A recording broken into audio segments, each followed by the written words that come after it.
Well, hello everyone, and welcome back to the Jack Jewell podcast. Yes, very glad to be back. Just me today. Welcome back, whether you are watching on YouTube, listening on Apple Podcasts, or Spotify. I am very glad to have you here with me. So much to get through today. Joe Biden has recently joined TikTok, and it's pretty cringe, so we're going to have a look at that. Also, an American crime drama, Law and Order. There is a character on this who recently refused to out her perpetrator for a very violent attack simply because he is black. And also, our beloved favorite section, you're going to want to wait to the end because we have some more crazy, unhinged, and wild woke TikToks. That's right. Edinburgh University in trans row after Stonewall critic appointed as the rector. So Edinburgh University, this is in Scotland. So I wasn't sure what a rector was initially, but I looked this up and it is a member of the university's governing body, University Court, championing the views of students and staff. In recent times, rectors have served as a point of contact for the university community, seeking to assist with difficulties or issues where they arise. So it seems like some sort of kind of care liaison person, but also I think they get involved in diversity and inclusion initiatives. They're kind of focused on that sense of community within the university. Simon Fanshawe. So he is a former comedian who helped found the LGBT charity in 1989. So he was one of the founders of Stonewall. And he's going to take up the position next month after his elected was unopposed. So initially, sounds great, right? A gay man. He helped set up Stonewall back when it was still not crazy, not unhinged, not fighting for ridiculous demands. You know, this has sparked outrage with the university. Students are trying to get him barred. One thing I do question is that only one valid nomination was received, which was him, and then he was just named rector uncontested. So I would definitely question that. What is their system for nominating people, and did no one else want the position? Did they tell anyone? Because if the students are this upset about it, surely there would have been opportunities to hire, you know, some trans activists from Stonewall currently instead. But Simon Fanshawe, the reason this is controversial is because he did leave Stonewall when they took over, you know, all the trans lobbying and trans rights activism. And he actually endorsed a letter, which was written from the LGBT Alliance, I believe, accusing Stonewall of undermining women's sex-based rights and protections and demonizing anyone who dissented from its gender policies as transphobic. So we all know that that is 100% correct. TRA's trans activist community will silence women, anyone who has even questions, anyone who believes 98% of trans rhetoric, but then says, oh, there's actually this one little thing I want to question, transphobic, but it's just transphobic. I just thought transphobic, get out. That's how it works. So I completely agree with him. The letter also said LGBT people like us have been writing to Stonewall for over a year, trying to set up a dialogue with them. It's about the fact that they have chosen to prioritize trans people and have almost abandoned their original mission, protecting people who are same-sex attracted. So clearly they saw the conflict between gender ideology and homosexuality, as we have gender identity taking precedent for how you describe your attractions. If you are gay, it's about you are attracted with someone's identity of man or woman rather than their sex. And they naturally have concerns over this because we all see what's happened when we let those ideas come loose. People on TikTok becoming a bit grapey, for want of a better word. So they also said, sadly, we do need protection. Young lesbians in particular are suffering, experiencing huge social pressure to transition to male if they do not conform to traditional gender stereotypes. I completely agree. I feel like we see a trend with particularly non-binary. I feel like a lot of the girls are lesbian and maybe slightly awkward. I still think lesbianism is quite stigmatized in a very different way to being gay is, because I just feel like people forget about them. They don't look at it as valid or interesting or trendy, perhaps, while gay men maybe have suffered a lot more abuse. I do think people sort of view them as a commodity. Everyone wants that gay best friend. And sadly, gender ideology seems to be impacting lesbians the most. As we also know, we have all of these trans lesbians saying that these women should be attracted to them. So naturally, they have concerns. I am very, very happy about this piece of news. Normally, everything we react to is a bit bleak. very critical. But I just want to give props to Edinburgh University, which oddly enough, Scotland is kind of like the Canada of the UK, more the wokest part of the UK. The Scottish National Party are a complete mess. They've been trying to get in self ID through reforming the Gender Recognition Act for a long time. The rest of the government in the UK keeps blocking them. And it was in Scotland where we had these issues of a trans woman going into a women's prison who had been committed of violent acts against other women. So all the issues seem to be there. I don't know if this is sort of trying to pose to the government's actions and how people are feeling in Scotland due to all of these things happening.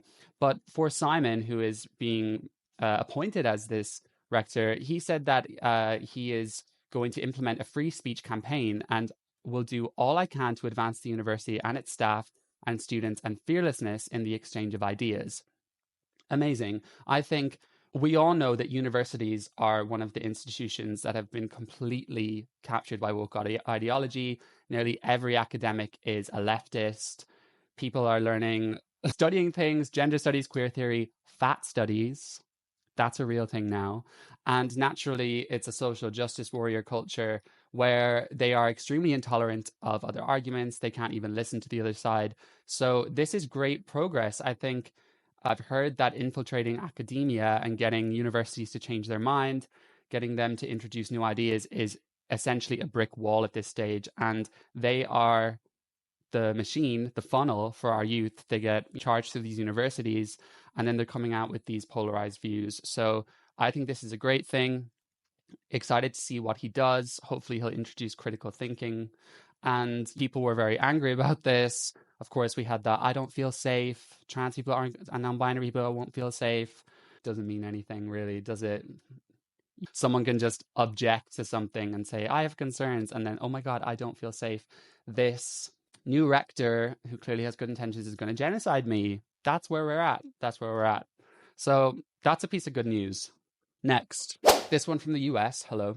Republicans are refining the word equal in an Iowa anti-trans bill. So notice it's always anti-LGBTQ, anti-trans. It's not just clarifying things or improving the language. What we know to be a distinction between trans people and non-trans people, protecting kids from abuse, it's always anti-trans. So this bill would require transgender people to be identified on birth certificates, a measure some compare to pink triangles by the Nazis in the 1940s. Such a leap. So we have a bill in Iowa wanting to have a marker on birth certificates to indicate if someone's trans. So it would say female, but they are trans, so that would indicate this person is born male. Doesn't seem like an issue to me. It says anyone born in Iowa who wishes to change their birth certificate after obtaining gender affirming care would be forced to have both gender markers on their birth certificates, making their transgender identity obvious anytime they use their birth certificate. Oh my God, the world will end. It's World War II, everyone. I had to show someone my birth cert and it has that I am trans, which is something that I am on it. Insane.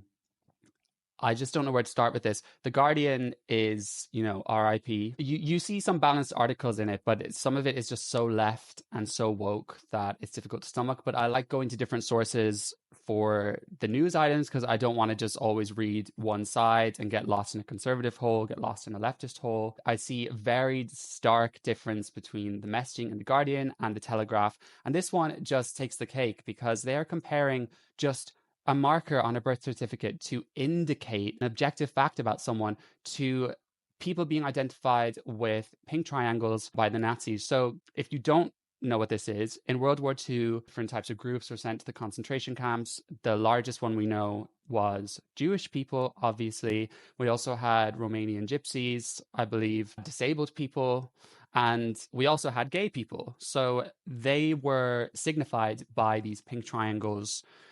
And obviously the intentions behind the pink triangles are very different to a simple marker on a birth certificate in Western society in the US, where people are not at risk of being shipped off to Auschwitz, being put in the gas chambers. Absolutely not.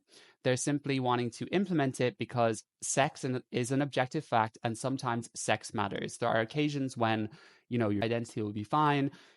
Showing someone your ID to buy alcohol at the supermarket, fine. Probably on your driver's license, doesn't make much of a difference. Your passport, bit shaky on that one. But I think a birth certificate is your record at birth. It is when you came out of the womb.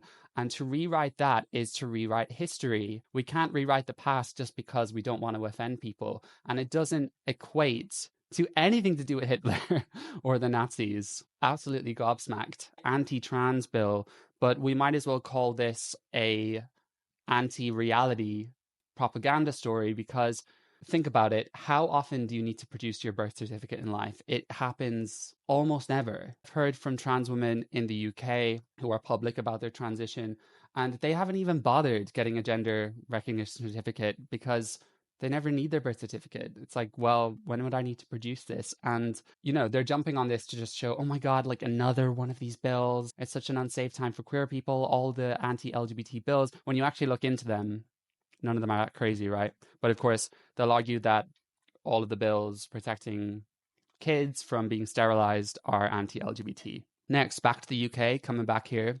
NHS, which is our National Health Service, the public healthcare system, which is an absolute mess. They are shutting down the LGBT Rainbow Badge rating scheme for hospitals. So what is this? Charities like Stonewall funded to work with trusts, but health department says it continuously reviews if quote unquote diversity roles are good value. Since 2021, employees of the NHS Rainbow Badge scheme, sounds fun, had assessed how hospitals treat LGBT patients by rating them as either gold, silver, or bronze. Can you believe it? I'm very curious what would be how would you pass the test to say you are bronze? So they obviously have people that go into these hospitals and somehow assess how are you treating LGBT patients, and then they give them a rating of bronze, silver, and gold. I would assume that they give surveys to LGBT patients. Is that even a thing? I would only guess that to be rated gold, they have to shower this patient with glory, give them special attention, pave the halls with gold for them in a red carpet just because they're gay, when in reality, what the hospital should want to do is to aim to treat every individual equally and as individuals independent from one another, regardless of their race, their disability status, their sexuality, their religion.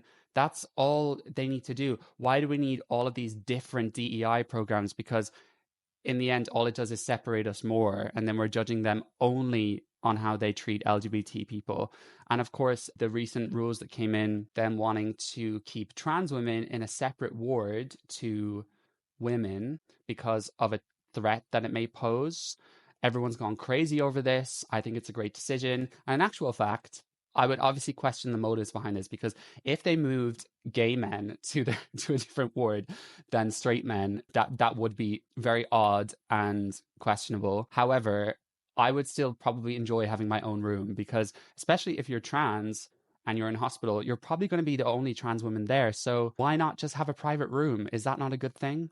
But no, because putting this in place means that trans women are not fully women and they cannot have that. So I'm not surprised that this is happening, because given the new decision by the NHS for this, I would assume that now hospitals, none of them will pass this Rainbow Badge scheme because they will have trans women hosted in separate wards.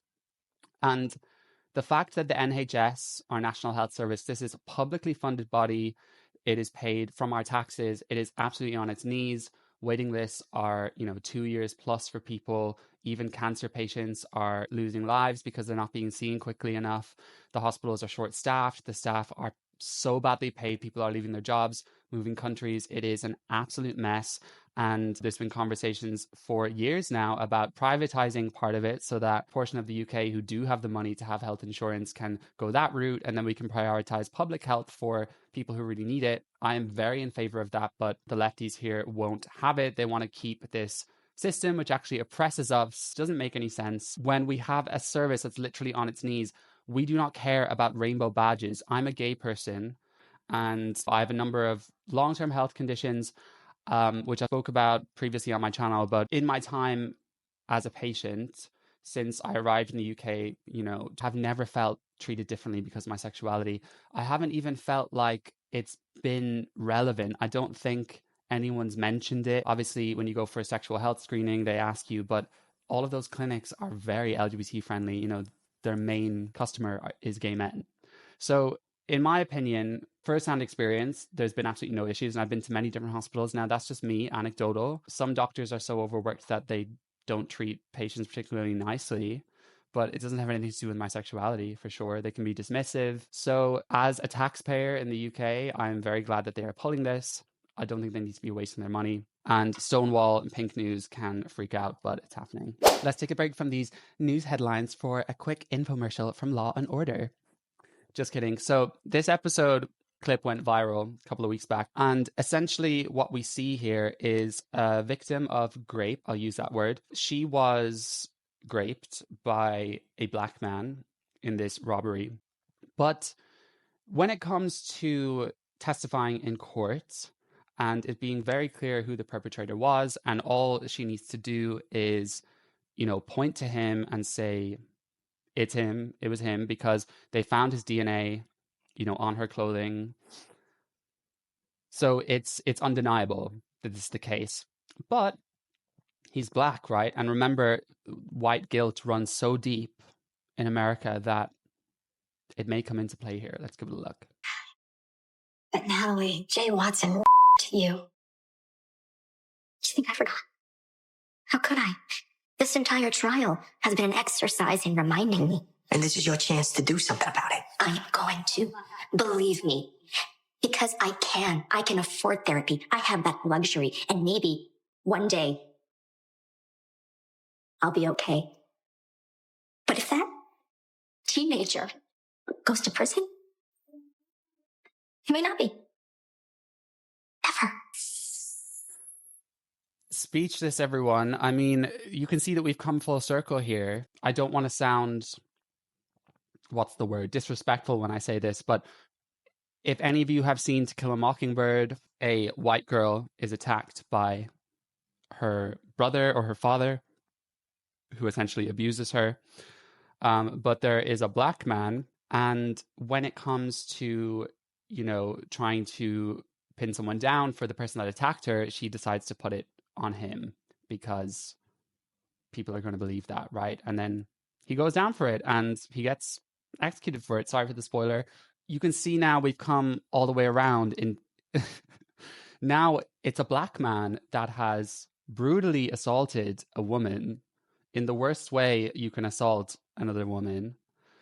And she is concerned because he's black and he's oppressed. So she has decided not to tell the truth because she's white, she's privileged, she can afford therapy. And maybe she'll be okay, but life is always going to be difficult for him. Yeah, he attacked you. He attacked you, and you're victim blaming. Who knew we could get to this point where white people in the US are so brainwashed and gaslit on the situation that they actually feel if they are brutally attacked by a black person that they should probably lie about it because that black person is oppressed and life is hard for them, so they shouldn't have to go down for it. Actually, what she should be thinking about, anyone sensible, I would assume, is that this person attacked her, really harmed her, and if he gets scot-free for it, he could do the same thing again to someone else. But no, it's all about him, honestly. So I guess I'm curious with this episode whether it is actually being serious and the writers behind this think this is a good idea and it's showing progression. Oh my God, we're so progressive, letting grapists go free. Or if it is secretly trying to mock the craziness of wokeness in this hyperbolic way, because I would hope we've not had this happen yet, although it is kind of debated. So many grapes go unreported, right? And people always say the bathroom debate for trans people is, innocuous, negligible. Why are we talking about it?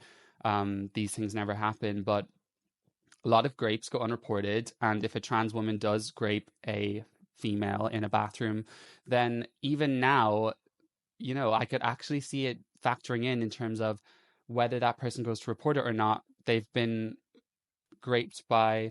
attacked by a minority, the most minority you can be right now is trans. So who knows? And I think regardless of that, there's probably a lot that have gone unreported just statistically. But with this, I am curious on whether they are this is a nod to the ridiculousness of wokeness. And if we keep going down this rabbit hole, this is where we're going to end up. Even if it's one of the writers is secretly feeling this way, because Lord knows in the media, you would not work if you were a writer that had views such as mine, views such as J.K. Rowling, or even more moderate than that. So I really hope it's the latter. Law and Order, I really hope it's the latter, because you've probably just lost a huge viewer base. Anyone who's right of center, or just anyone with a brain. Anyone with a brain has probably turned that off and said, nope, I'm going to switch to another crime drama now. It's bleak. It's bleak times. All right, back to these news items. So, coming to the UK again, J.K. Rowling labels Guardian journalist as a progressive misogynist over Parkrun trans row. This is a Guardian chief sports writer. She called him a progressive misogynist with disdain for women's sport after he dismissed concerns that transgender women could compete in Parkrun's female category. So Parkrun is some, charity run, or at least it's not a competitive run, but you can partake in it, you can go and run in it. And they've, always had records which have been female and male records, like, every sporting body does, because there is a big difference between men and women, which lots of people have forgotten or suppressed. But Policy Exchange, which are a research body, they found at least 3 Parkrun female records were held by biological men as a result of its policy of allowing entrants to self-identify their gender. So Parkrun judges the records of the running based on your gender identity and not your sex. So there's been lots of arguments over this, and this sports writer was saying that it is not a problem. He said it doesn't matter because it's not competitive and there's no money at stake. It's not professional. So because of that, we can oppress women. That's the pecking order. Is it has to be competitive and professional to not oppress women. Okay, we see the argument there. This is misogynistic in my opinion. And, did these female biological men deserve the at least 3 time records? Let's have a look. So Parkrun women's record held by transgender attempted murderer. It's not looking good. So the person who holds the #1 record for Parkrun, her name is Lauren Jeska, a transgender athlete, was given an 18-year sentence in 2017 for the attempted murder of a UK athletics official after she had been in a dispute with them over her eligibility to compete as a female athlete when she was born male. So honestly, these people don't help themselves. And if you think about it, obviously trans activists will jump to the conclusion of, oh my God, you're saying all trans people are murderers. No, get a brain. It's in here. But to be a trans woman who feels so narcissistic and entitled that you can start calling yourself a woman and just after taking hormones or not even taking hormones for a while, and then infiltrate women's sports and take away the #1 record, which another woman is never going to be able to beat because they're women. They're not biological men. They haven't gone through male puberty. If you are that messed up and entitled as a person, then who knows what else you can do? And no, I'm obviously not saying that every Leah Thomas is going to be a murderer, but to possess that level of narcissism and selfishness, you're clearly not of good character anyway. So, Lauren Jessica, you are putting a sour taste in people's mouths that are having a conversation around trans women in sports because, oh, look, We gave the #1 record to a transgender athlete, and she just happens to be serving an 18-year sentence for trying to murder an athletics official because she was saying, give me access to the sport. And obviously that person had a brain. So watch out, everyone, because they are drunk on narcissism. And obviously this is, please don't get me wrong, this is a unique case, an outlier probably, but only more reason to just shut this conversation down or just end the debate and say, no, it's biological sex. This is one of the occasions when you do need to give your birth certificate. So we go back to that Iowa story, then it would apply. You're entering an athletic competition, an athletic event. They need to know your biological sex, and that's it. All right. If anyone wants to kick off about it, please don't try and kill anyone. Absolutely ridiculous. But I'm very glad that she's behind bars. But I hope that Parkrun come to their senses. The fact that they've not acted this is just absolutely insane. Can you think about it? Like, you are a sporting body where you say, okay, let's give it a shot. Let's give trans women the right to compete with cis women, quote unquote. But then, they say, oh my God, a trans woman, who knew? Whoops, she just won. Oh my God, she just won. That's great. DEI, #DEI. And then, she tried to murder someone and now she's in jail for 18 years. Maybe we should just not mention that. And then, okay, let's just continue. Let's continue. You were bound to get bad publicity, Parkrun. Okay, this story is ridiculous. Girl Guides and Brownies to have Girl Guides and Brownies to have inclusive uniform after trans rows. I'm assuming all of you know what Girl Guides and Brownies are, but they're like the girl version of Scouts. You go and explore in the woods, learn about the wilderness, being a good person, that kind of stuff. So the announcement comes after Britain's biggest organization for young girls was involved in a number of controversies over trans children joining the clubs. An article was published in the Girl Guiding magazine, sounds cute, about a 7-year-old child named Rainbow, who was biologically male but had lived as a girl from age 5. The parents advised that trans girls feel like girls and should be treated as such, as they are the same on the inside where it counts. Think about how problematic that is. They feel like girls, so therefore they should be treated as such. Well, I feel like a millionaire. So does that mean I can start being treated as one? I mean, I feel like I should have 50 million subscribers. And on that note, if you are enjoying this podcast and you are watching on YouTube, please consider subscribing.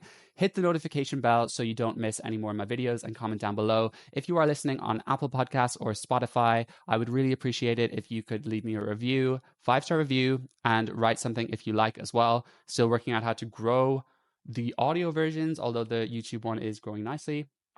Anyway, back to this story. In 2017, the 107-year-old organization updated its rules to allow transgender girls to share accommodation with other young members if they wish, and to use the same facilities, which applies to members aged 5 to 25. Do you not see how much of a safeguarding concern this is? Girl Guides, we're talking about an initiative where a big activity you take part in is going camping with other girls, being in a tent together, being in showers together, and then they just slip this in. This is what we see with a lot of these, decisions by bodies, these kind of non-legislative decisions which sort of predefine policy before the policy is in place. So while, we don't have self-ID in this country, there's no law saying that an organization can, recruit people based off gender identity rather than sex. There's no law against that, but it's just never been a thing, so we haven't had to worry about it. But this has been going on since 2017, just slipped under the radar. And it came after, this family objected, and lo and behold, they just happened to have a child named Rainbow.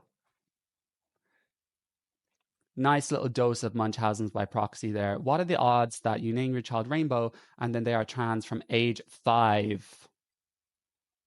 So these parents abuse their kid, turn their kid trans, and then they force Girl Guides to change their policy and then put in a serious safeguarding concern where from ages 5 to 25, you could be a girl. And just because a boy, quote unquote, feels like a girl, you can end up sharing a tent with them.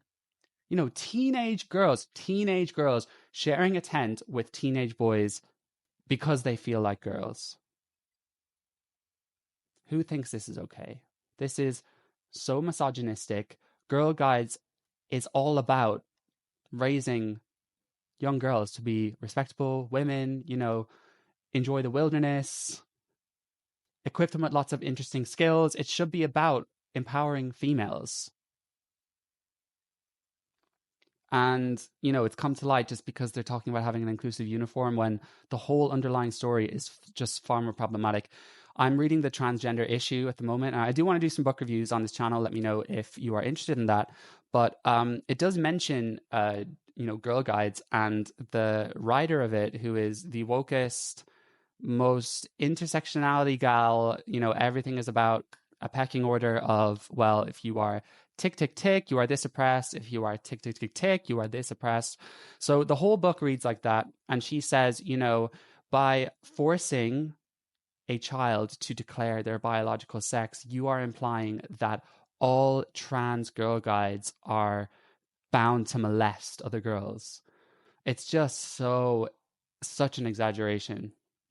And something that gender critical people like to say is, oh my God, you're just showing your male entitlement, male privilege. Sometimes they overuse this, but this is the case. Like, if you're a trans woman and you are just disregarding the safeguarding concern for teenage girls because you want to fight for this ridiculous self-ID cause, like, I'm sorry, but that, I'm not going to respect you as a woman. Society isn't going to respect you as a woman. You're a joke. You are a joke, and you are selfish, and you don't care about anyone except your victim minority status. If you are parents and you decide to transition your child Rainbow, then you're going to have to accept that there are certain things that Rainbow is no longer going to be able to do. You can either put Rainbow into Scouts or Cubs or whatever, or Rainbow can find another activity which does not involve sleeping in tents with other girls. That's the thing. It's like, there's an opportunity cost for everything. You know, you decide to do one thing, that means you can't do another thing. You decide to take up ballet as a kid, that means you probably don't have time to take up basketball, you know, if you really want to commit to it. You have a certain medical condition, you know, you have something that disables you physically, then, you know, there's going to be sports that you can't take part in. And that's just reality. You know, if trans requires medical care and we want to have it as a medical condition, so you decide to transition your kid, like, you're just going to have to accept that they can't do everything, and take a chill pill. Stop forcing all these institutions to change their rules just because you have a kid named Rainbow. Regardless of the trans status, it's the most cringe name. Teacher formerly known as Rachel Dolezal loses job over OnlyFans account. So for those of you who don't remember Rachel Dolezal or don't know who she is a transracial person. So best known for the controversy surrounding her racial identity, identifying as a Black woman for years, and even heading the local chapter of the National Association for the Advancement of Coloured People, NAACP, before her parents publicly revealed she was white in 2015. So she was pretending to be Black because she felt Black on the inside. But we go back to that other story. You know, if she feels Black on the inside, then why does she not deserve to be treated as Black? Should it not be the same? How can you argue that it's different? Well, because one is race and one is gender identity. Gender identity always takes precedent. But anyway, Rachel Dolezal doesn't have a good track record because she seems to just not be able to chill and stop doing the most outlandish, ridiculous things. But even in spite of the massive controversy she received for heading, you know, a non-profit organization for campaigning against racism as a white woman, claiming to have this minority status, even though she did that, which is the most bizarre, twisted, and disrespectful thing you can really do. Well, no, don't get me wrong, it's not the most, but it's up there. It's bizarre at the least. She was still hired as a teacher, so I'm all for giving second chances. I don't think that because of stupid things that we've done that we shouldn't be able to work. I think the opposite. Obviously, in extreme cases that's different, but if she wants to go into teaching, if I was a parent, I probably wouldn't want my kid around someone who, believed them to be a bit different race. But if parents are happy to do it and she's good at her job, then I don't see any reason why not. But, no, she couldn't stay. She couldn't just do this because she has to have an OnlyFans account. And this was brought to the district's attention as its posts are contrary to our district's use of social media by district employee policies and our staff ethics policy. Well, no shit, it's against your social media policy. I would hate to know what your social media policy is if this didn't come into it. Well, actually, let's be real. We probably have schools saying it's okay to have OnlyFans, but if you are online saying that trans women aren't women, then you're out. But the account was actually linked on her public Instagram profile, and she's since changed her name to a ethnic sounding name. I'm not going to try to mispronounce it, but it was linked on her public Instagram account, and God knows how long she was working for with this just being publicly available. So you have a teacher with an Instagram account, with your name. I have friends who are teachers and they have a different name on social media because they don't even want kids to find just normal social media accounts, let alone putting their name on a social media account and then linking an OnlyFans. So teenagers in school, why is this? It's always about the kids, everyone. We've established that already. It's always about sexualizing children, right? So everyone who believes in this, all of these theories are this neo-Marxist idea. Reality is what we feel it is. We create reality. Everything's a performance. So with that, with queer theory, Marxism, it questions the lines that we've put in place for, what is appropriate age of consent. And I'm not surprised that she's up to no good. If it's related to that, who knows? But either way, Rachel Dolezal, it's what people are going to think, and it's your fault. You can't, again, life has opportunity costs. You decide to be a teacher, then you probably shouldn't be doing porn. If you decide to do porn, then you probably shouldn't be working with kids. Choose A or B. It's not that hard. And this is the problem with OnlyFans and everything. I feel like everyone and their dog has an OnlyFans. And, it's all well and good when you're young and sexy, but what's going to happen when, you become irrelevant? Then it's going to be so hard to get jobs. And I'm not someone who believes that this should be the case. I think when you're working with vulnerable people, then you probably shouldn't employ, ex-porn stars. But for most other jobs, the reality is that a lot of men in corporate firms are very high up and they would straight away disregard an ex-porn star, but we all know that they're going home and watching porn. So it's a form of media which is consumed by majority of men, at the very least in Western society. But then if you take part in it and you actually give those men what they want on a regular basis to get their rocks off, then, you're somehow now unemployable. I think personally, I feel like if pornography is a part of society and we are legalizing it and it is a known media that people consume, then it should be normalized that you can be an ex-porn star and then go into an office job or be like a scientist or, go into finance. I think those things should be normalized, but working with kids, obviously not. So Rachel, you crossed the line. We're going to stay on the kids and education topic here because we have a teacher who just wants to express himself at school. In a normal day, these are my shoes. But sometimes, hell, I like to look sexy.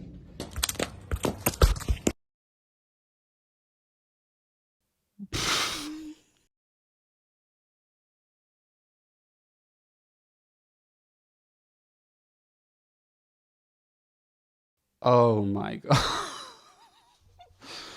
I don't know where to start. Okay, so 0 out of 5 stars for that strut. Just the randomness of this video alone. Like it's so disjointed. And then we just have a tiny clip of him kicking a football in his heels, then parading through the school with children around, with teenagers around, and then falling over, strutting really badly. And now we see him in the gym with leggings and heels. So I think it's a tricky one when it comes to gender expression, when it comes to how we express ourselves, because if we want to, stop people transitioning kids and not make identity the arbiter of everything these days, then we have to normalize gender nonconformity and, men being able to present how they wish, women being able to present how they wish. I think gender critical people, they take it too far because now they're so lost in this rampage. They're like the other side of trans activists. I saw on Twitter, everyone was saying he's parading his fetish around. It's always just automatically a fetish. And they always post about even just like, Kristen Stewart. We saw her, I'll put a photo up on screen, but she did a shoot for Rolling Stones, I believe it was. And she was sort of emulating a gay man in it, but she's not claiming to be a gay man. She's not claiming to be male. And the GCs, the gender critical people, the TERFs, were just going absolutely nuts, saying she's promoting gender ideology. And it's like, babes, have you forgot what you're fighting for? You're fighting for men not having access to women's spaces. But we don't have to condemn everyone who just wants to be non-conforming and express themselves differently. That's actually the opposite of your cause, and no one's going to take you seriously anymore. So that's one thing. But then with this, there's a few sides to it. So if I was a very feminine gay man, and I do have a certain degree of femininity, but I wouldn't have any desire to wear heels to work. But if I naturally just was very feminine, let's take like Jeffree Star for as an example, was very like always wore makeup just all the time and always had long hair and always had a bit of a heel, then I don't see any reason why not, if it's just part of your normal aesthetic. Now, if you're a teacher saying, sometimes I like to feel sexy, and you're on camera saying that, and then you're strutting around halls with students, that's not appropriate, because we can always just, level this back to, let's imagine a woman doing this. Okay, a woman saying, sometimes I just like to feel sexy, and then strutting in her stilettos around kids, being in the gym in her stilettos, playing football. I don't blame people for thinking this might be a fetish, because no one plays football in their heels. No one goes to the gym in their heels and stilettos. And it's not appropriate to use school as a place to quote unquote feel sexy. Yes, we always wear things that make us feel good. Even, non-provocative outfits can make us feel a bit sexy, but that's something that we keep to ourselves because we don't bring that into school. And the fact that his school is letting him do this, like, is he the principal? The fact that he's putting it online, it's just so cringe and bizarre when adults who work around kids like put themselves online and know that that the kids that they teach can just find their TikTok. The internet, there needs to be, again, an opportunity cost for deciding, okay, I'm a teacher, that means I can't have this kind of social media. And if I want to work around kids, then I just can't do it. So I think even if you were a woman working in a school and you wore stilettos this tall, so if you're audio listeners, he's wearing stilettos that are pretty darn tall, pink leggings, crop top, it wouldn't work. And we can think of it this way when we talk about drag story hour. People say, what's the harm? Well, just imagine if this was a woman in highly provocative outfit, fake breasts, fake ass, over the top makeup, then no one would want their kids at that. But because it's drag queens and they're inclusive, it should be allowed. I'm not for putting men and women into boxes, but I do think that you have to kind of meet society where it's at. And that's the way the world works, because the world is not all about you. It's not your world and everyone else is living in it. So if there's a certain level of comfortability society is at, and if it's not normal at the moment for men to strut down halls in schools wearing 5-inch stilettos, then you probably shouldn't do it. If it's not normalized yet for men to be out wearing dresses all the time, like you just see them all the time, it's just totally normal, then you probably shouldn't be doing it in a school. And I think that's just the way it is. I think that we can work towards a future where those things are normalized. While it is this way, you need to kind of take baby steps and assimilate yourself. All in all, I think it's inappropriate. I hope parents are complaining about this. Now, the next video is a bit disturbing. I just want to warn you. This is a trans woman, quote unquote woman, in a bathroom stall filming. So for audio listeners, I'll explain, but let's play the clip. Did you see that? He was insane. Ew, why the did you just kick my camera? I had it under my No, I didn't have it under your doll at all. You just kicked it on my dick. Literally my dick. That's what you did. Did you really want to show my dick? That's what you wanted? I have a dick, bitch. Literally, a dick. You literally showed my dick, you bitch. That's not funny. Like, at all. And you expect me to show my like, ew, you bitch. Ew, you're gross. Oh my God. How disturbing. How disturbing.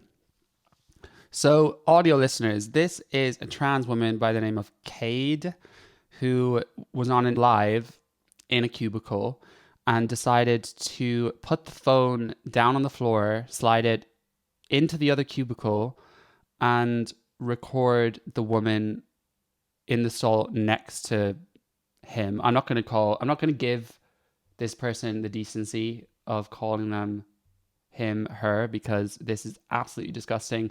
And it's not a risk to have trans women in women's bathrooms. Clearly it is. Clearly the bathroom debate has a place, because this man was in a cubicle recording and then puts the phone into the other cubicle to record the poor woman in that cubicle. How absolutely vile and disgusting. So then the woman immediately kicks the phone back, because naturally you would. And then he claims that because she did this, the camera was now pointing at his penis. Now, it wasn't. You don't see his penis. You don't even know if he is undressed in any way. It's not possible to see. But then he just proceeds to verbally abuse her, saying, "What the F? You just put it on my dick." Like, how many times did he say, "You just put it on my dick? That's my dick." So disgusting. Absolutely vile. I hope this person's TikTok gets deleted. I hope that this wakes at least some people up to this debate, that there is a debate, that we can at least start there, that, this is a concern. And I really hope that the woman this happened to is okay. I think it is absolutely vile. 100% disgusting. Cade, you're gross. All right. So Joe Biden has joined TikTok, everyone.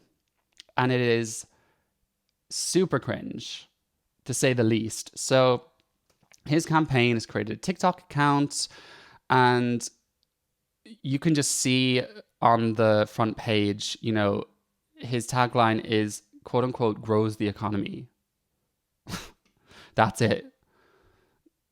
And it's a lie, because, I don't live in the US, but I do know that, Trump grew the economy a lot more than Joe Biden. He obviously had COVID to deal with, but I've heard numerous testaments from so many people on how much of a shambles he is. Even liberals agree. Let me know if you disagree. I'd be very curious to know and have some more context there. But he is known for being a president that has campaigned or talked about America banning TikTok, but now he's having his foot in the game. And I think you can argue that this is nefarious or just absolutely a clown show. And at the very least, it is so cringe.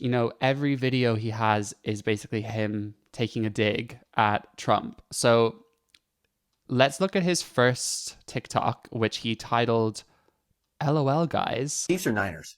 Two great quarterbacks, hard to decide. But if I didn't say I was for the Eagles, then I'd be sleeping alone. My wife's a Philly girl. Game or commercials? Game. Game or halftime show? Game. Jason Kelsey or Travis Kelsey? Mama Kelsey. I understand she makes great chocolate chip cookies. Deviously plotting to rig the season so the Chiefs would make the Super Bowl, or the Chiefs just being a good football team? You get in trouble if I told you. Trump or Biden? Are you kidding? Biden. Oh, so you can see the profile picture is just his face with two lasers in the eyes. Like, what is that meant to signify? Like, blitzing Donald Trump. It's just so cringe. You know, you're the president of the United States and you have a TikTok account making yourself look like a complete idiot. And I don't only think it's cringe, but I think it's irresponsible for a politician to, you know, use this app, which we know is like the app of the echo chamber, and it's how so many kids are getting their political beliefs. And instead, you know, it's one thing to create a TikTok as a politician and say, these are the policies I believe in, and this is what I think we should do. And if you vote for me, I'm going to try and do this stuff. You know, I can get more on board with that. It actually has some integrity. But his entire TikTok is just video after video tearing Trump to shreds. Now, I'm not here to defend Trump, but it's so unclassy. It's not now, instead of, because politics it's a dichotomy between red and blue, left and right. Same in the UK, we have Conservatives and Labour, America, Republicans and Democrats. You know, it doesn't matter anymore on having integrity and telling people these are all the incredible things we're going to do for you. It's actually easier for them just to demonize the other side. So it's like, well, if I can just make the other person look like an idiot, then that will still get me more than 50% of the vote. So I don't even really have to give all the promises. This one says almost as much as the caption. We have two pictures with some music in the background saying, I love you almost as much as Trump loves banning abortion. I love you almost as much as Trump loves telling Russia to invade Europe. Like, it's just so unprofessional. These two clowns are running for president. These are the people that are representing your entire country, US. This next one is, he's done at the New York Times as the title. And then he said, 2024 voting guide. He encouraged Russia to invade Europe. There's a photo of Donald Trump on a golf cart looking absolutely exhausted and, you know, very old, very incapable, which is ironic considering Joe Biden, basically 200 years old. And then there's a photo of Joe Biden looking, you know, prosperous, happy, pathetic. This is how you're going to win over the younger generation, Joe Biden? Honestly, US, I feel sorry for you. I mean, I'm in the same position because we have our election this year too, and they are all just shocking choices. I don't know what I'm going to do. Do I just take a stand and not vote? Joe Biden, who is on record for saying, if you don't vote for me and you vote for Trump, you're not black. So if you're a black person and you don't vote for him, then you're not really black. Him and Barack Obama were both opposed to gay marriage. The other sides don't want you to see. Watch this space, the Democrats. Last night my daughter asked me again to detransition. And this time she did it in front of her father, who also wishes I would detransition. And my heart hurts so bad. Proud of the way I handled it, and I did well. But clearly I still am not doing enough for this child, and I will keep trying. But, you know, afterwards I went for a walk and I calmed down so that I could read the kids bedtime stories and be normal. And I managed that, it was fine. And then the kids went off to bed, and my husband came to, you know, check on me and make sure I was okay. And I was like, we had a longer conversation, I'm just abbreviating it for you. Basically, it's an Emperor's New Clothes situation. The child is just saying what everybody thinks. And as much as I would have loved him to disagree with me, he didn't. Instead, while we were packing lunches, he let me know that he finds it really confronting now that people are starting to gender me correctly, in front of him, particularly my he, him pronouns. What am I supposed to do with that information? Oh, you poor mother. You poor... It's all about you. We need to feel so sorry for you, you know, traumatizing your children, forcing your husband to now be in a gay relationship. For these, you can just see how lost these people are, that they are this level of selfish. That she says, I need to do more work for my kid. Yeah, you do. The work you need to do is not erase her mother. That's the work you need to do, and not have your child lose their mother because you now have decided you want to be a man. And don't get me wrong, like, I'm really sorry if this person has trauma, difficulties, gender dysphoria. That must be really difficult. But you make the decision to become a parent, you make the decision to marry your husband and then have children together, then you do not take their mother away just because now you've decided your life, your pronouns, your identity takes precedent over the health of your kids. And I just think it's so irresponsible. And we see it, this is like a trans widow, except in reverse, because men who then identify as women and then, their kids have to go through with it, their wife have to go through with it, and everyone says they're so brave. She says that everyone else has started to gender me correctly because naturally they probably think that she's so brave. She's kept the secret, since she was a child, which if she has, then you should not have got married to a man and had kids. It's the same thing that if you're a gay man and you want to repress it, so you get married, that's disgusting. Like, I'm sorry, but just because you're struggling, it does not give you the right to pull other people into your lie and into your suppression of your struggles and trauma. They are not characters in a play, in a movie, with you as the central character. They are real people. They are now your children, and you are taking their mother away. And I feel emotional thinking of this poor girl begging her mother to detransition because she doesn't want to lose her mother. Especially trans men. A lot of them are very passable after they've been on testosterone. Can you imagine being a little girl whose mother makes this decision and now she's gone and everything's about her? Oh, like I had to take a walk. I was so upset. How about thinking about your daughter and how she feels? I don't think I have anything else to say on it. I'm like very out at work. At least at my teaching job, I'm very out. I wear my pronouns and stuff. And I correct the kids, and the kids have gotten to like correcting each other. And it was like so awesome today. I was in charge of our like active activity, and one of the kids referred to me as a girl, and one of my kids was like, Jamie doesn't have a gender. Jamie's not a girl. Oh my God. And like the kid was just like, what do you mean? And she was just like, Jamie doesn't have a gender. Jamie is not a girl. I like the way it has me is so emotional. Like, she like even like said the pronouns to him. Oh my God. She was like, Jamie's they. She's 8. My 52-year-old parents still fucking call me she after being out for 3 years. And I like just told really started correcting the kids back in like September. Like that was like so awesome. That was just like so awesome. Like I've like never felt more loved than like when I'm with my kids. Like they like correct each other. Are you kidding me? What is happening to the schools? What's happening to the schools?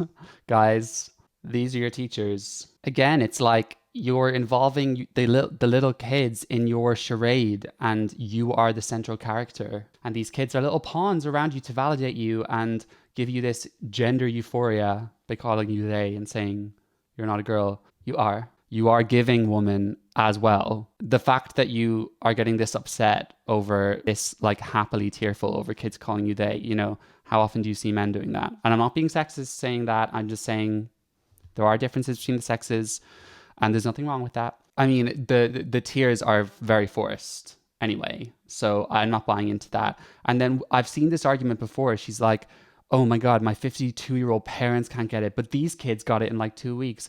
They're kids.